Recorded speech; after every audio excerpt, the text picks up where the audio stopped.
Hello everyone, कैसे हो आप सब। आई होप आप सब बहुत अच्छे होंगे और अपनी पढ़ाई भी बहुत अच्छे से कर रहे होंगे।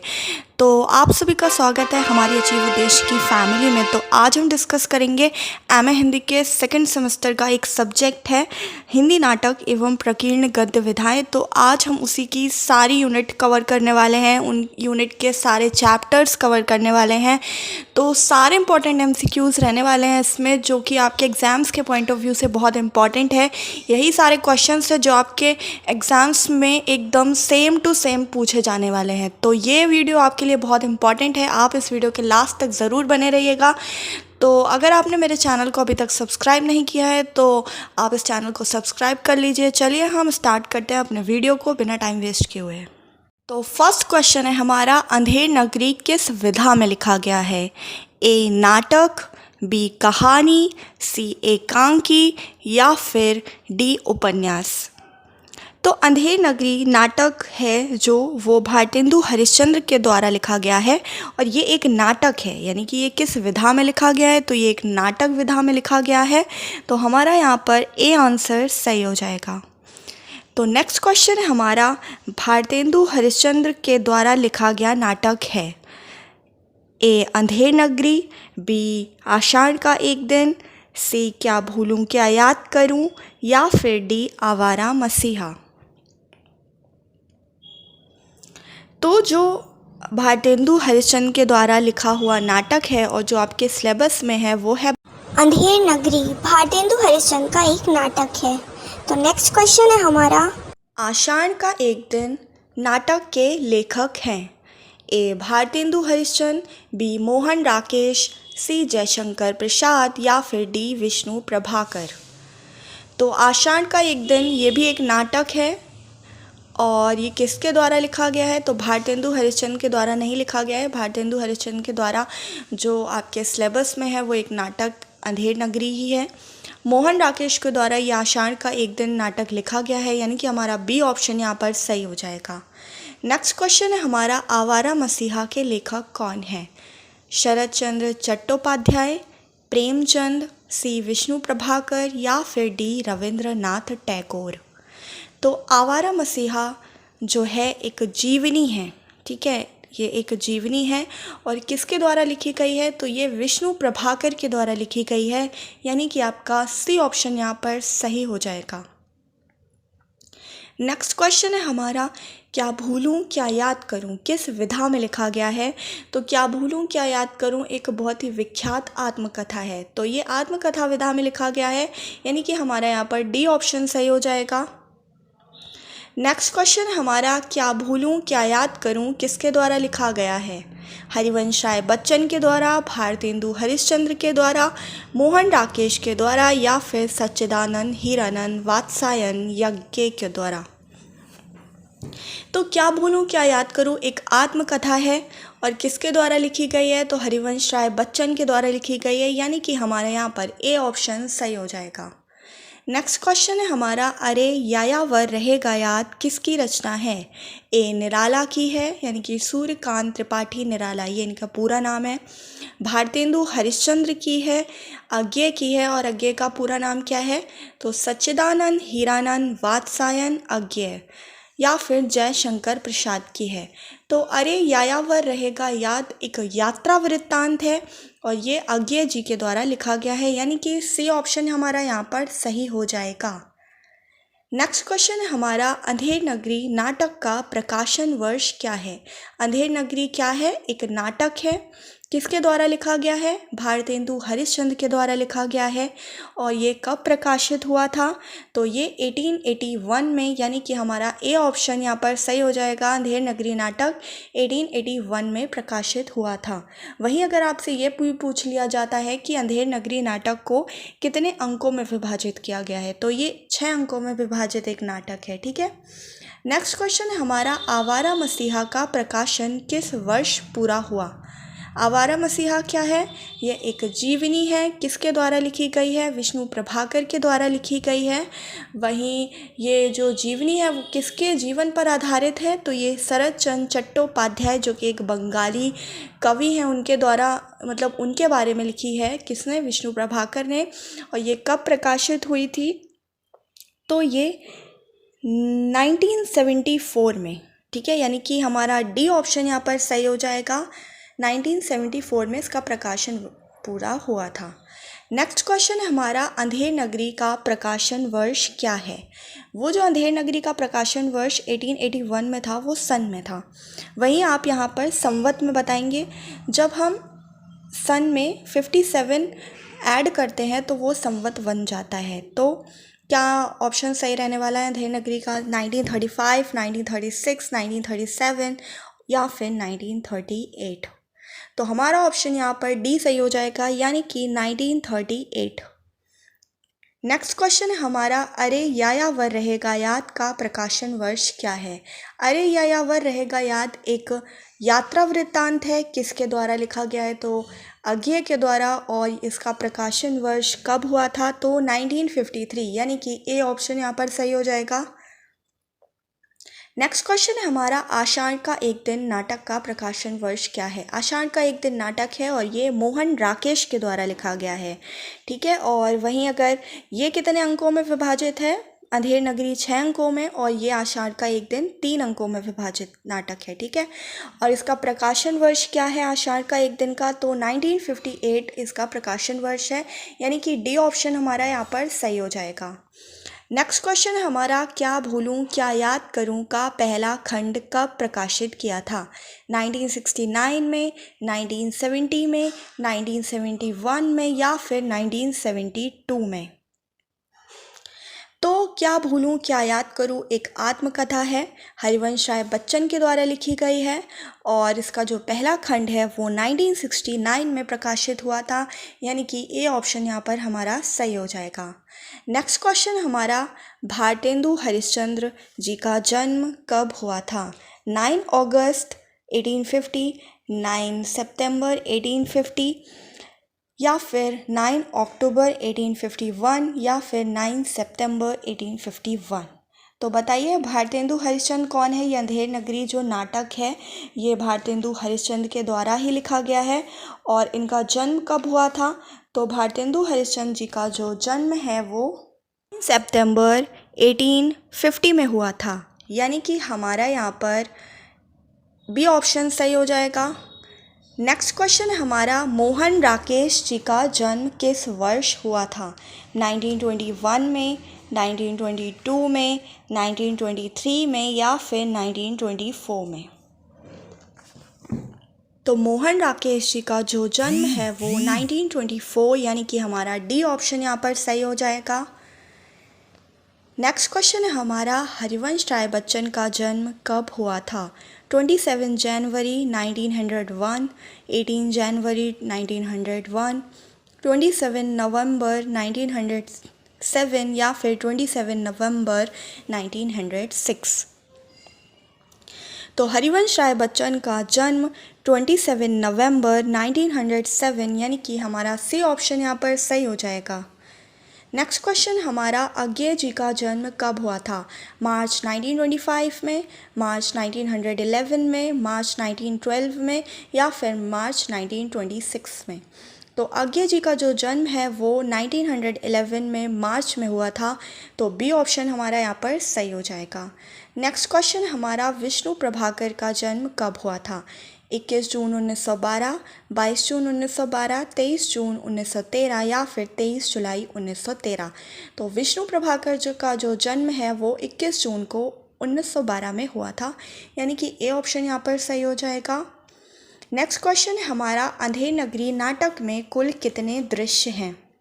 ये क्वेश्चन मैंने आपको पीछे भी बताया था, तो बताइए इस क्वेश्चन का क्या आंसर होगा। अंधेर नगरी नाटक में कुल कितने दृश्य। अंधेर नगरी एक नाटक है, किसके द्वारा लिखी गई है। भारतेंदु हरिश्चंद्र के द्वारा लिखी गई है। कब प्रकाशित हुई थी। 1881 में। कितने अंकों में विभाजित है। 6, 7, 8 या फिर 9। तो अंधेर नगरी नाटक 6 अंकों में विभाजित है या फिर 6 दृश्यों में विभाजित है, यानी कि ए ऑप्शन यहाँ पर हमारा सही है। नेक्स्ट क्वेश्चन हमारा, आषाढ़ का एक दिन नाटक कितने अंकों में विभाजित है। ये एक नाटक है, किसके द्वारा लिखा गया है। मोहन राकेश के द्वारा। कब प्रकाशित हुआ था। 1958 में प्रकाशित हुआ था। कितने अंकों में विभाजित है। तो 3 अंकों में विभाजित है, यानी कि ए ऑप्शन यहाँ पर हमारा सही हो जाएगा। नेक्स्ट क्वेश्चन है हमारा हरिवंश राय बच्चन की आत्मकथा क्या भूलूं क्या याद करूं कितने खंडों में प्रकाशित है। हरिवंश राय बच्चन की जो आत्मकथा है क्या भूलूं क्या याद करूं वो कितने खंडों में प्रकाशित है, 2, 3, 4 या फिर 5। तो क्या भूलूं क्या याद करूं जो एक आत्मकथा है हरिवंश राय बच्चन के द्वारा लिखी गई है वो 4 खंडों में विभाजित है, यानी कि हमारा यहाँ पर सी ऑप्शन सही हो जाएगा। और वो कौन कौन से 4 खंड हैं, तो पहला खंड है क्या भूलूं क्या याद करूं, फिर है नीड़ का निर्माण, फिर बसेरे से दूर और 10 द्वार से सोपान तक। ये हैं चारों खंड।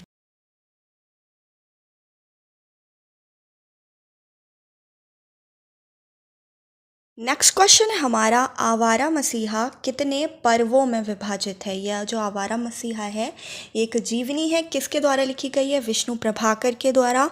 और कब प्रकाशित हुई थी, तो 1974 में। और कितने पर्वों में विभाजित है, तो 3 पर्वों में विभाजित है। वो 3 पर्व कौन कौन से हैं, तो दिशाहारा, दिशा की खोज और दिशांतर, ये 3 पर्वों में विभाजित है आवारा मसीहा जो कि जीवनी है।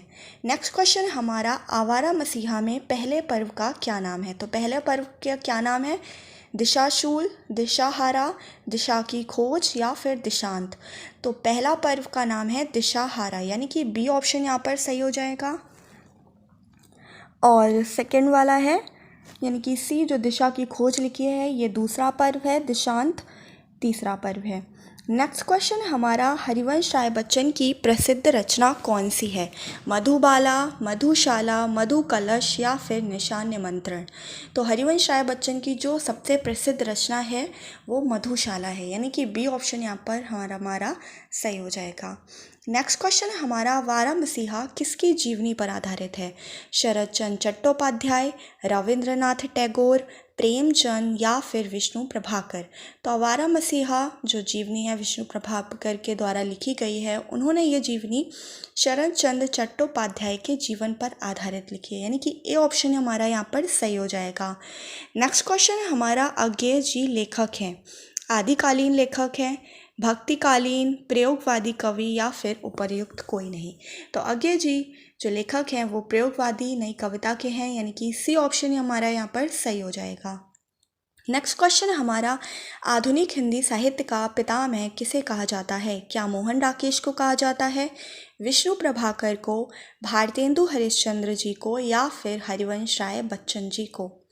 तो आधुनिक हिंदी साहित्य का जो पितामह है वो भारतेंदु हरिश्चंद्र को कहा जाता है, यानी कि हमारा सी ऑप्शन हमारा यहाँ पर सही हो जाएगा।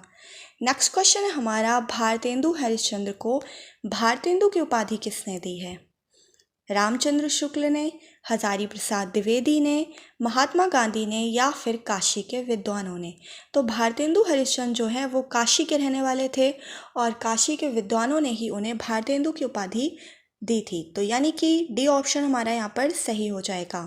नेक्स्ट क्वेश्चन है हमारा यायावर का अर्थ क्या है, खुश रहने वाला व्यक्ति, घूमने वाला व्यक्ति, सफाई करने वाला व्यक्ति या फिर उपर्युक्त सभी। जैसा कि यायावर रहेगा याद, ये जो है यात्रा वृत्तांत है और यायावर का अर्थ है घूमने वाला व्यक्ति, यानी कि बी ऑप्शन हमारा यहाँ पर सही हो जाएगा। नेक्स्ट क्वेश्चन हमारा अज्ञेय जी का पूरा नाम क्या है। अभी मैंने बताया था आपको अज्ञेय जी का पूरा नाम, इसका आप आंसर कमेंट बॉक्स में ज़रूर कीजिएगा। मनोहर लाल श्रीवास्तव, सूर्यकांत त्रिपाठी निराला, सच्चिदानंद हीरानंद वात्सायन या फिर उपर्युक्त में से कोई नहीं।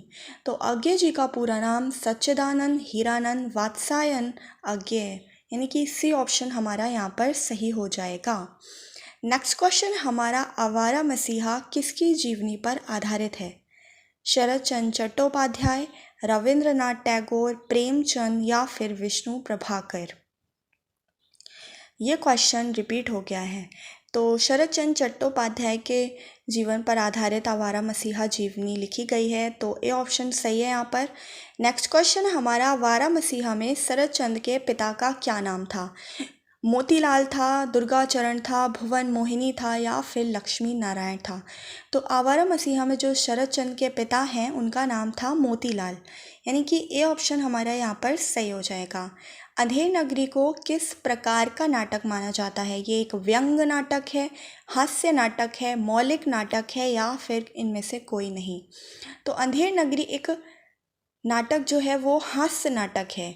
ये इम्पॉर्टेंट क्वेश्चन है, ये हर एग्ज़ाम्स में पूछ लिया जाता है।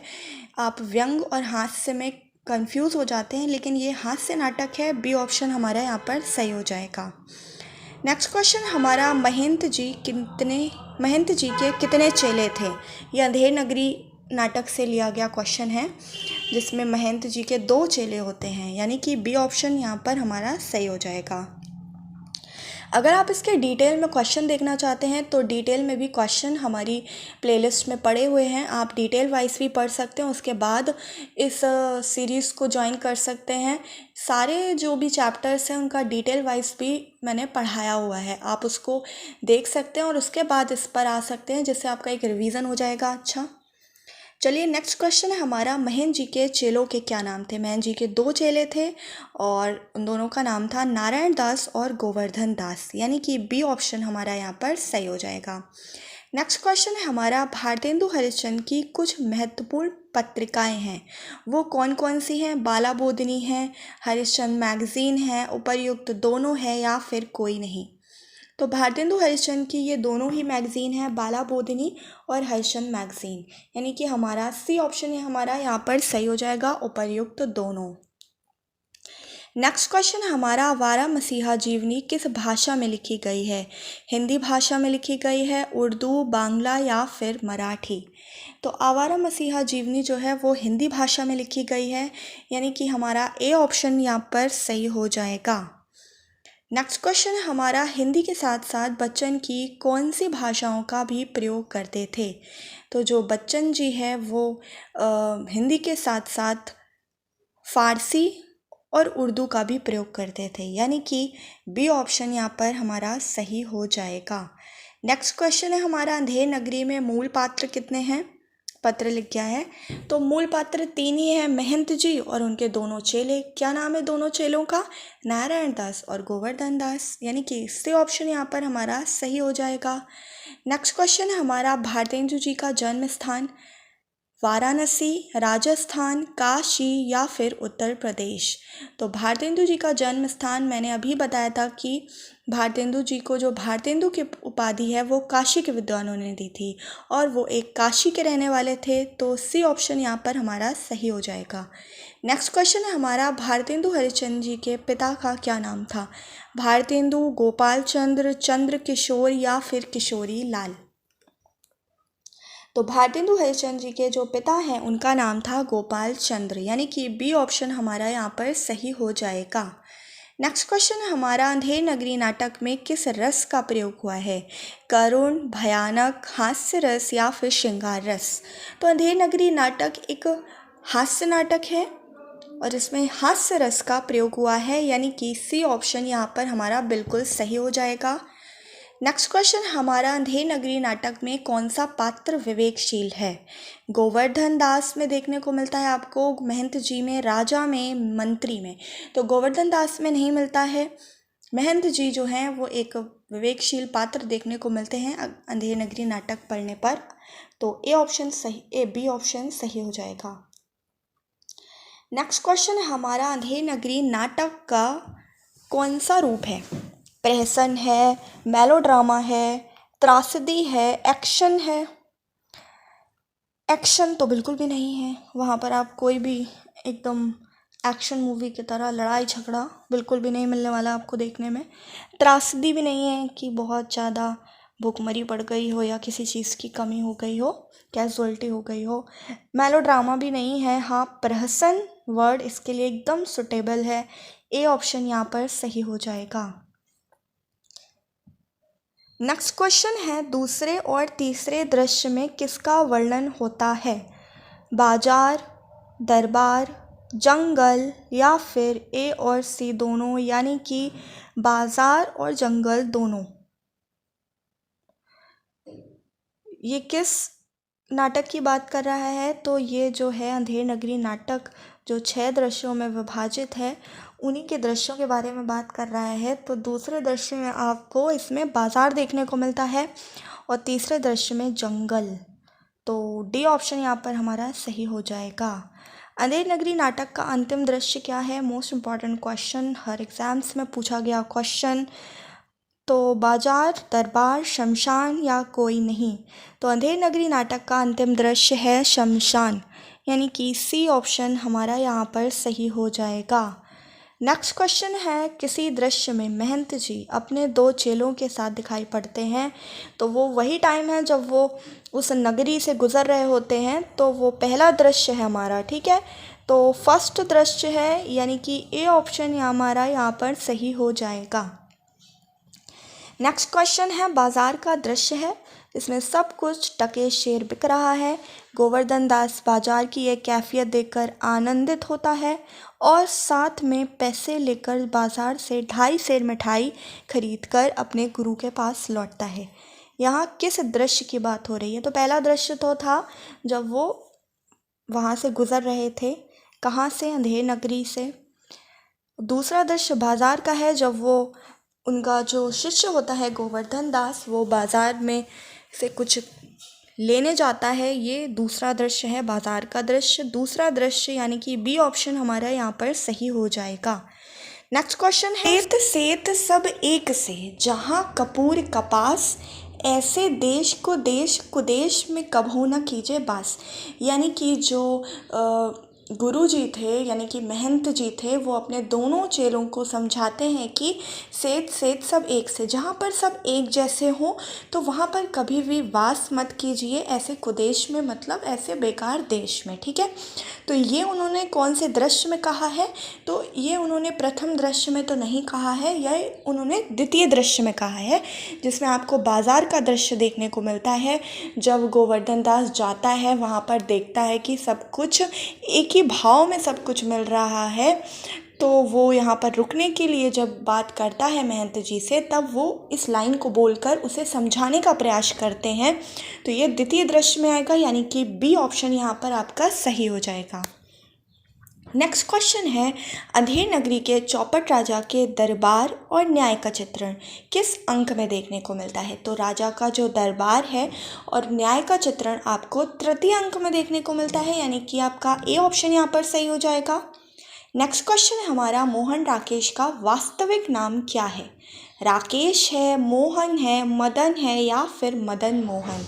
तो मोहन राकेश का वास्तविक नाम मदन मोहन था, यानी कि डी ऑप्शन यहाँ पर आपका सही हो जाएगा।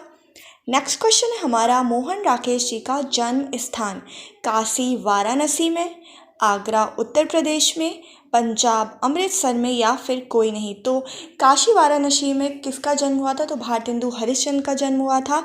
और मोहन राकेश जी का जन्म पंजाब अमृतसर में हुआ था, यानी कि सी ऑप्शन यहाँ पर हमारा सही हो जाएगा। नेक्स्ट क्वेश्चन हमारा, राकेश जी की भाषा कैसी थी? सरल और गंभीर थी, कठिन और गंभीर थी, सधुक्कड़ी थी या फिर ब्रिज भाषा थी? तो जो राकेश जी की भाषा थी वो बहुत ही सरल और गंभीर भी थी, यानी कि ए ऑप्शन यहाँ पर आपका सही हो जाएगा। नेक्स्ट क्वेश्चन है हमारा, हरिवंश राय बच्चन की प्रसिद्ध रचना कौन सी है? ये भी क्वेश्चन रिपीट हो गया है। तो अभी मैंने पीछे आपको बताया कि हरिवंश राय बच्चन की जो प्रसिद्ध रचना है वो मधुशाला है, यानी कि बी ऑप्शन आपका यहाँ पर सही हो जाएगा। नेक्स्ट क्वेश्चन हमारा, आषाढ़ का एक दिन नाटक का नायक कौन है? आषाढ़ का एक दिन मोहन राकेश जी का ही एक नाटक है और इसके जो नायक हैं वो हैं कालिदास जी, यानी कि सी ऑप्शन यहाँ पर आपका सही हो जाएगा। नेक्स्ट क्वेश्चन है हमारा, आषाढ़ का एक दिन की नायिका की माँ का नाम क्या है? तो सबसे पहले तो आप ये जान लीजिए कि नायक कौन है, अभी पीछे ही बताया है कालिदास, और नायिका कौन है? तो मल्लिका। और नायिका की माँ पूछ रहा है इस क्वेश्चन में, तो मल्लिका की माँ, यानी कि तो मल्लिका की माँ का नाम अंबिका था, यानी कि आपका बी ऑप्शन यहाँ पर बिल्कुल सही हो जाएगा। नेक्स्ट क्वेश्चन हमारा, आषाढ़ का एक दिन नाटक की नायिका कौन है? तो बताइए क्या है इसमें, शामली, मल्लिका, मालविका या फिर अनुप्रिया? तो आषाढ़ का एक दिन नाटक की जो नायिका है वो मल्लिका है, यानी कि बी ऑप्शन यहाँ पर आपका बिल्कुल सही हो जाएगा।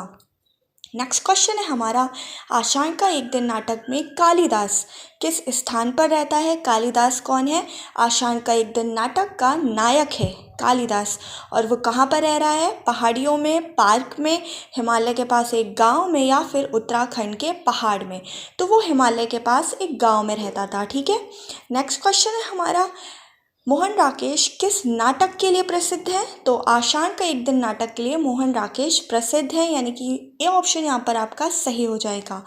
नेक्स्ट क्वेश्चन है हमारा, आषाढ़ का एक दिन नाटक में कालिदास को किस रूप में चित्रित किया गया है? एक शक्तिशाली शासक के रूप में, एक प्रसिद्ध कवि के रूप में, एक प्रसिद्ध नाटककार के रूप में, या फिर बी और सी दोनों, यानी कि कवि और नाटककार दोनों ही रूप में? तो जो आषाढ़ का एक दिन नाटक में कालिदास जी को एक प्रसिद्ध कवि और एक प्रसिद्ध नाटककार, यानी कि दोनों रूप में ही उन्हें चित्रित किया गया है। डी ऑप्शन यहाँ पर बिल्कुल सही हो जाएगा, यानी कि बी और सी दोनों। नेक्स्ट क्वेश्चन हमारा, मोहन राकेश के द्वारा संपादित पत्रिका कौन सी है? सारिका है, हंस है, ज्ञानोदय है, या फिर सरस्वती है? तो सरस्वती तो आप सब जानते होंगे, महावीर प्रसाद द्विवेदी की है, और मोहन राकेश के द्वारा जो संपादित पत्रिका है वो है सारिका। ठीक है, ए ऑप्शन यहाँ पर आपका बिल्कुल सही हो जाएगा। नेक्स्ट क्वेश्चन हमारा, हिरण्यशावक को किसने चोट पहुँचाई थी? मल्लिका ने, कालिदास ने, दंतुल ने, या फिर विलोम ने? तो कालिदास ने तो नहीं पहुंचाई थी, क्योंकि हिरण्यशावक जो था वो कालिदास जी की ही गोद में बैठा था, और वो उसको बहुत ही प्यार से सराह रहे थे। और फिर हिरण्यशावक को कौन अपने घर ले आता है? तो मल्लिका ले आती है। तो हिरण्यशावक को चोट किसने पहुंचाई थी, यह क्वेश्चन है हमारा। तो चोट पहुंचाई थी दंतुल ने। ठीक है, और ये दंतुल कौन है? तो ये उज्जैनी राज का राजपुरुष था। ठीक है। नेक्स्ट क्वेश्चन देखो, वही क्वेश्चन आ गया, दंतुल कौन था? दास था, उज्जैनी राज का राजपुरुष था, राजस्थानी राजा था, या फिर कालिदास का सखा था? तो दंतुल कौन था? उज्जैनी राज का राजपुरुष था, यानी कि बी ऑप्शन यहाँ पर आपका बिल्कुल सही है। नेक्स्ट क्वेश्चन है हमारा, हरिवंश राय बच्चन के पिता का क्या नाम था? हरिवंश राय बच्चन की कौन सी आत्मकथा है? तो क्या भूलूं क्या याद करूं, और हरिवंश राय बच्चन के पिता का क्या नाम था? अमिताभ बच्चन। अमिताभ बच्चन के ही पिता हैं हरिवंश राय बच्चन। ठीक है। सिद्धार्थ बच्चन, प्रताप नारायण श्रीवास्तव, या फिर वनराज बच्चन? तो हरिवंश राय बच्चन के पिता का नाम प्रताप नारायण श्रीवास्तव था, यानी कि सी ऑप्शन यहाँ पर आपका बिल्कुल सही हो जाएगा। नेक्स्ट क्वेश्चन है हमारा, मोहन राकेश के द्वारा संपादित पत्रिका तो सारिका है। ठीक है, पीछे भी ये बता चुकी हूँ मैं। तो अज्ञे जी लेखक है आदिकालीन कवि के, भक्तिकालीन कवि के, प्रयोगवादी कवि के, या फिर उपर्युक्त कोई नहीं? तो अज्ञे जी लेखक आदिकालीन कवि नहीं है, ना ही भक्तिकालीन कवि हैं। अज्ञे जी लेखक प्रयोगवादी कवि नहीं, कविता के लेखक हैं, यानी कि सी ऑप्शन यहाँ पर बिल्कुल सही है। यायावर का अर्थ क्या है? तो यायावर खुश रहने वाला व्यक्ति, घूमने वाला व्यक्ति, सफाई करने वाला व्यक्ति, या उपर्युक्त सभी? तो यायावर का अर्थ होता है घूमने वाला व्यक्ति, यानी कि बी ऑप्शन यहाँ पर सही हो जाएगा। आप में से कौन कौन यायावर है?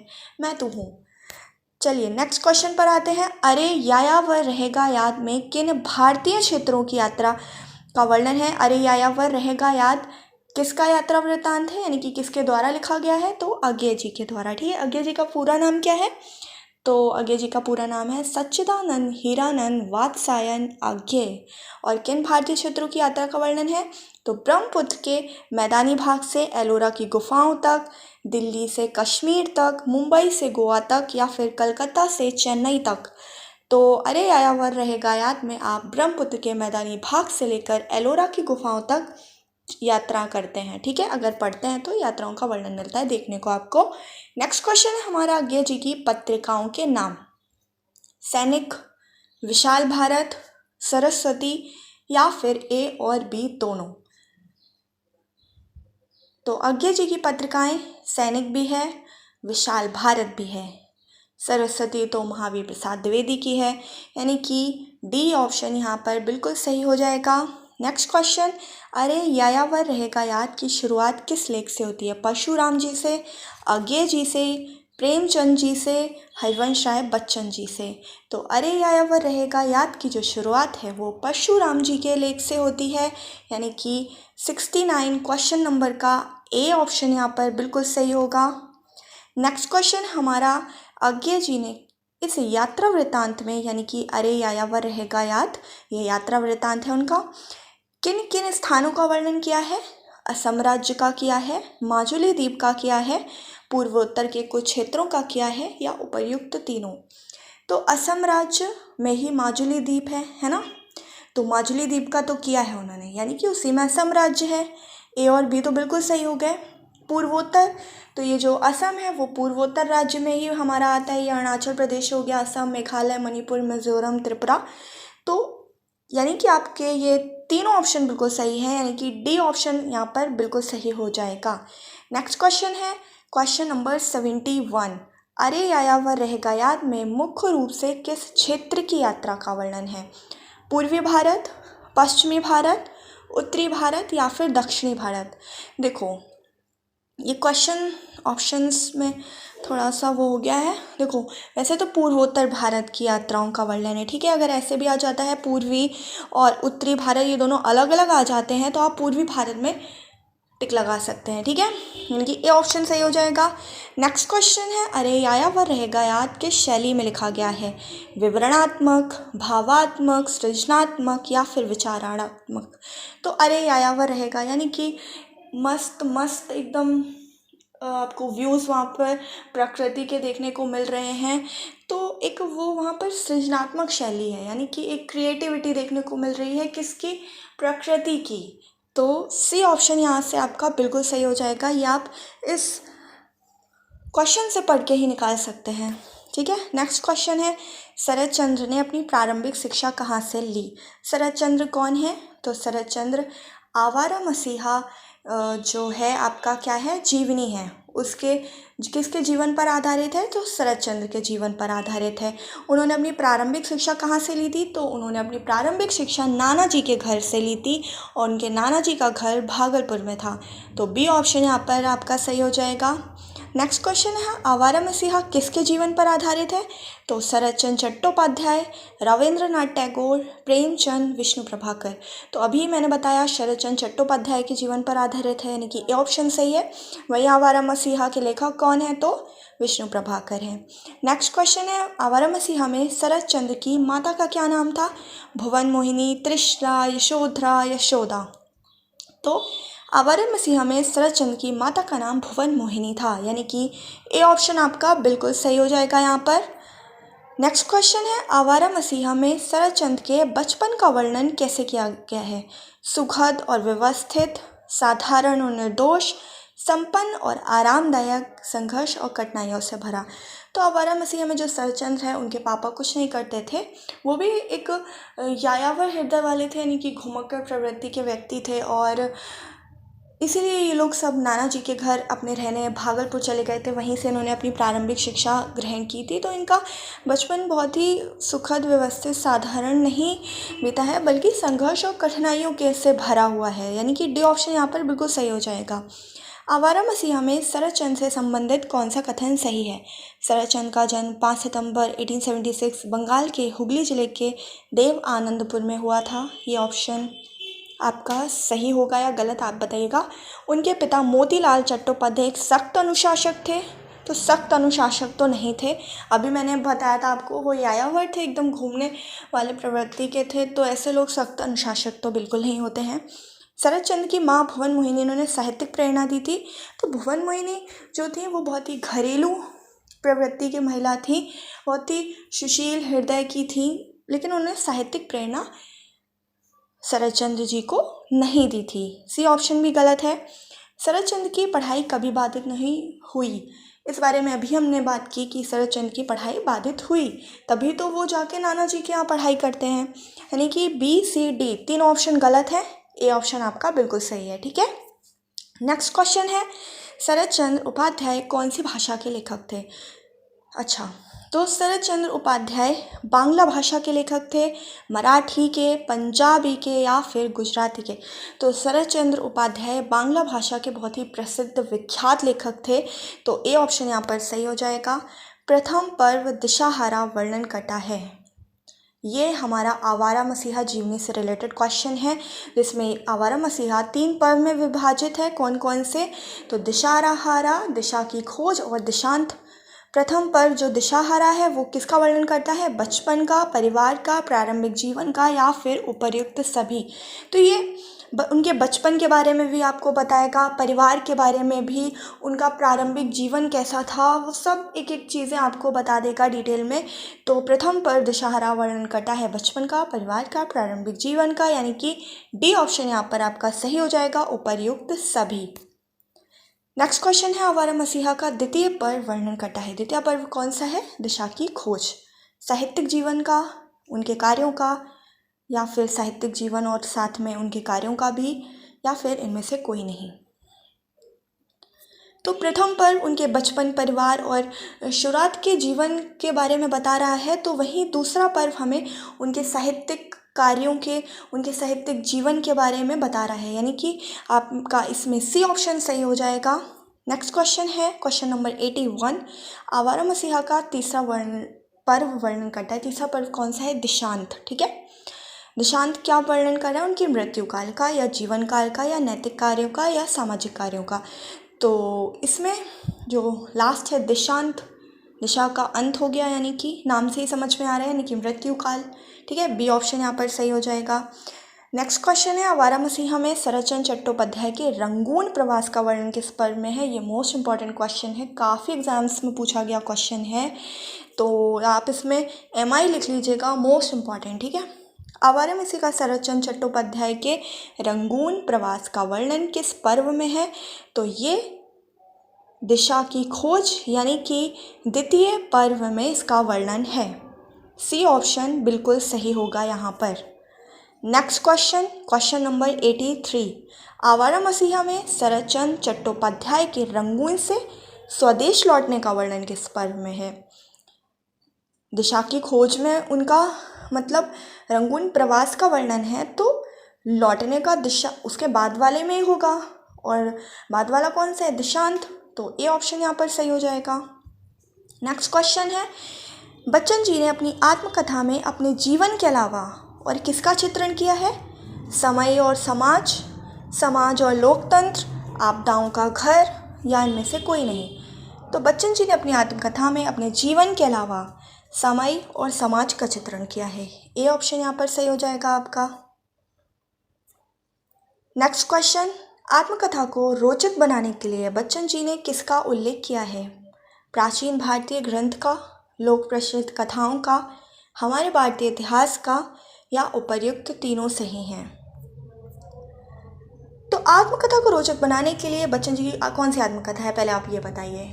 तो क्या भूलूं क्या याद करूं है, और उसको रोचक बनाने के लिए उन्होंने सभी को शामिल कर लिया है। प्राचीन भारतीय ग्रंथों से भी कुछ जानकारी निकाल ली है, लोक प्रचलित कथाओं का इस्तेमाल कर दिया है, और प्राचीन भारतीय इतिहास की कुछ जानकारी लेकर उन्होंने इतनी अच्छी आत्मकथा लिखी है। उसमें मतलब कुछ ऐसा नहीं है कि बीच में उन्होंने भारतीय इतिहास घुसा दिया है, मतलब कि उन्होंने उससे कुछ स्रोत लिए हैं या उससे कुछ जानकारी ऐसी ली है जो उनकी आत्मकथा के बीच में, जैसे कोई एक प्लेस के बारे में बात हो रही है तो वो एक भारतीय इतिहास से ही रिलेट करता हुआ है। ठीक है, जैसे उसका नगर नाम भी बदल गया है, जैसे आज इलाहाबाद प्रयागराज के नाम से जाना जाने लगा है, तो वैसे करके है। ठीक है, यानी कि डी ऑप्शन सही हो जाएगा। नेक्स्ट क्वेश्चन है 86। मल्लिका जब वर्षा में भीग कर आई तो मल्लिका की माँ ने उसके लिए सूखे कपड़े कहाँ पर रखे? बक्से में रख दिए, बस्ते में रख दिए, तल्प में, या फिर कोई नहीं। तो जब वर्षा में वो भीग कर आएगी तो वो बक्से में तो रख नहीं देंगी, है ना, कि बक्से में रख दिए हैं, अंदर निकालती रहो, ढूंढती रहो, ना ही बस्ते में रख देंगी कि बैग से निकालो पहन लेना। तल्प यानी कि तल्प का मतलब होता है बेड। ठीक है, बेड में, तो बेड में ही रखेंगी। सी ऑप्शन यहाँ पर सही हो जाएगा। नेक्स्ट क्वेश्चन है, बच्चन जी ने अपनी आत्मकथा के प्रारंभ में किसका वर्णन किया है? माता का, गुरु का, पूर्वजों का, या फिर मित्रों का? तो बच्चन जी की जो आत्मकथा है प्रारंभ होते ही उनके पूर्वजों का वर्णन देखने को मिलता है, यानी कि सी ऑप्शन यहाँ पर सही हो जाएगा।